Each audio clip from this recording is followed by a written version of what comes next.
Hello students, welcome to GS Academy. I am Akanksha Verma, mentoring you for CSI and NET preparation. And today's topic is what is the preparation strategy. जब आप last moment पे काम कर रहे हैं तो आपको क्या क्या प्रिपरेशन करनी है. सो बेसिकली प्रिपरेशन स्ट्रेटेजी क्या होगी कि आप केमिकल साइंस की ना MCQs की एक बुक लीजिए, लास्ट मोमेंट पे आप उसको MCQs को सॉल्व करने की प्रैक्टिस कीजिए. ठीक है.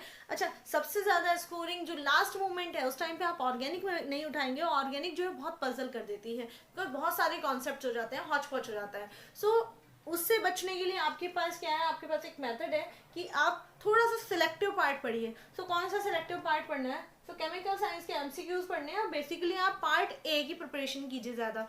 पार्ट ए की प्रिपरेशन जो है वो आपको मैक्सिमम टू मैक्सिमम जितने भी मार्क्स पार्ट ए के आपको गेन करने उतने करवा दी. मतलब मीनिंग टू से आपको 30 मार्क्स जो है पार्ट ए से मिल जाते हैं. तो पिछले प्रीवियस ईयर्स के कुछ पेपर्स उठा लीजिए. ठीक है. प्रीवियस ईयर्स के पेपर में से पार्ट ए की प्रिपरेशन, साथ में आप कुछ किसी प्रिपरेशन की बुक ले लीजिए MCQ बेस्ड, तो आप उससे अपनी प्रिपरेशंस कर सकते हैं. रिकमेंड करूँगी कि जैसे प्रगति पब्लिकेशन की है केमिकल साइंस की. ठीक है. आप इस बुक से प्रिपरेशन कर सकते हैं. ठीक है. पार्ट ए की भी प्रिपरेशन इस बुक से काफ़ी अच्छी हो जाती है, और आपके कुछ केमिकल साइंस के जितने भी पार्ट बी और पार्ट सी के क्वेश्चन हैं वो भी इसमें काफ़ी अच्छे एक्सप्लेन किए हुए हैं. ठीक है. सो आप ये बुक जगदम्बा सिंह की है, आप इसको परचेज कर सकते हैं इसके लिए. ठीक है. सेकंड जो है मैं आपको कहूँगी इनऑर्गेनिक केमिस्ट्री. लास्ट मोमेंट पे अगर आपको रिवीजन करना है तो सबसे पहले इनऑर्गेनिक केमिस्ट्री का कीजिए, क्योंकि रिवीजन में इनऑर्गेनिक केमिस्ट्री के कंसेप्ट जो है बहुत कम है. ठीक है. और बेसिकली अगर आप नेक्स्ट ईयर के लिए प्रिपेयर कर रहे हैं या फिर अभी के लिए भी कर रहे हैं तो भी ये बुक जो है ना, एडवांस्ड इनऑर्गेनिक केमिस्ट्री, मैं खुद इसे बहुत ज़्यादा पढ़ती हूँ, क्योंकि इस बुक में ये कीमती लाल अग्रवाल की बुक है और इस बुक में काफ़ी सारे कंसेप्ट जो हैं बहुत ईजी लैंग्वेज में दिए हुए हैं. तो मैंने इस बुक से काफ़ी चीज़ें पढ़ी हैं. बेसिकली आपको कौन कौन से टॉपिक है इनऑर्गेनिक से पढ़ने. इनऑर्गेनिक से आपको पढ़ना होता है कोऑर्डिनेशन. कोऑर्डिनेशन जो है मस्ट डू टॉपिक है आपके लिए. ठीक है. अनदर टॉपिक जो है वो है आपका lanthanides and actinides. Lanthanides and actinides F block जो भी है वो आपको पढ़ना ही पढ़ना है. ठीक है. लास्ट जो हमारा कोऑर्डिनेशन कंपाउंड है, कोऑर्डिनेशन कंपाउंड के तो सारे के सारे कंपाउंड, सारे के सारे जो मैग्नेटिक प्रॉपर्टी हो गया, इलेक्ट्रॉनिक स्पेक्ट्रा हो गया, मेटल कॉम्प्लेक्सेस हो गया, सब पढ़ना. ऑर्गल डायग्राम, टनेबो सुगानो, सब इसमें इस बुक में जो है काफ़ी अच्छे से एक्सप्लेन किए हुए हैं. तो कोऑर्डिनेशन तो मस्ट डू टॉपिक है आपका. लैंथेनाइड और एक्टिनाइड जो है वो सेकंड टॉपिक है, जिससे आपको 100% 2 या 3 क्वेश्चन मिलते हैं, और ये सारे क्वेश्चन इंपॉर्टेंट भी होते हैं.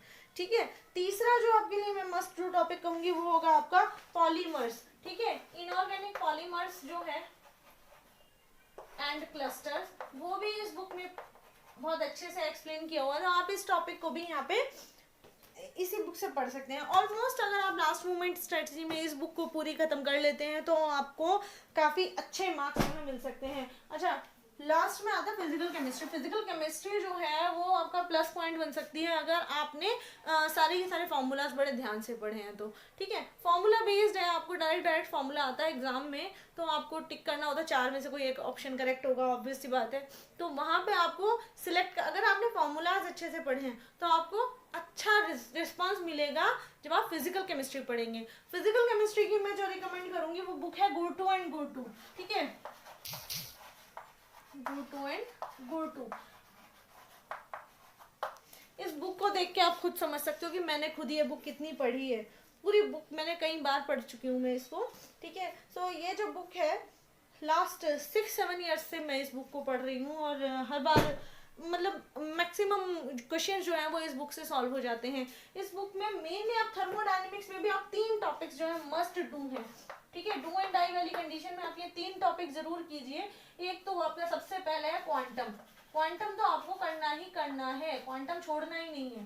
ठीक है. दूसरा टॉपिक है आपका थर्मोडायनेमिक्स. है थर्मोडायनेमिक्स. ठीक है. थर्मोडायनेमिक्स से एटलीस्ट 15 to 16 मार्क्स के क्वेश्चन आते ही आते हैं. लास्ट जो थर्ड वाला टॉपिक है वो है काइनेटिक्स. काइनेटिक्स से भी हमेशा क्वेश्चन आता ही आता है. अगेन ये बुक जो है मस्ट डू वाली कंडीशन में ये वाली बुक काम आती है, और आपको इन 3 बुक बुक्स के कॉम्बिनेशन को, अगर आपने इन 3 बुक्स को 1 महीने में कवर कर लिया तो आपकी एग्जामिनेशन में आपको श्योर सक्सेस तो मिल ही सकती है। ऑर्गेनिक को आप ऑप्शनल में रखिए, अगर आपका सब्जेक्ट ऑर्गेनिक ही है तो मैंने लास्ट एक वीडियो बनाई थी, मैं रिकमेंड करती हूँ उसमें मॉरिसन बॉयड की बुक जो है मुझे अच्छी लगती है पढ़ने के लिए। लेकिन फॉरेन राइटर क्या है ना, सबकी समझ में उतना ईजिली समझ में नहीं आते, तो आप जगदम्बा सिंह को यहाँ पे प्रेफर कर सकते हैं। ठीक है, सो बेसिकली इनऑर्गेनिक के लिए आप ले सकते हैं अग्रवाल कीमतीलाल। ठीक है, कीमतीलाल अग्रवाल की बुक है, आप इसको ले सकते हैं इनऑर्गेनिक के लिए। प्रीवियस ईयर के क्वेश्चन पेपर की आप कोई भी बुक ले लीजिए, वो आपकी मर्जी है। ठीक है, इतने टॉपिक्स करने से आपको एटलीस्ट 50% तो हेल्प मिलेगी ही मिलेगी। ठीक है, अच्छा अब आप लोगों के लिए एक छोटी सी रिक्वेस्ट कि प्लीज़ चैनल को सब्सक्राइब कर लीजिए, और अगर आपको कोई स्पेशल वीडियो किसी स्पेशल टॉपिक पे चाहिए हो तो आप उसके लिए मुझे कमेंट कर सकते हैं।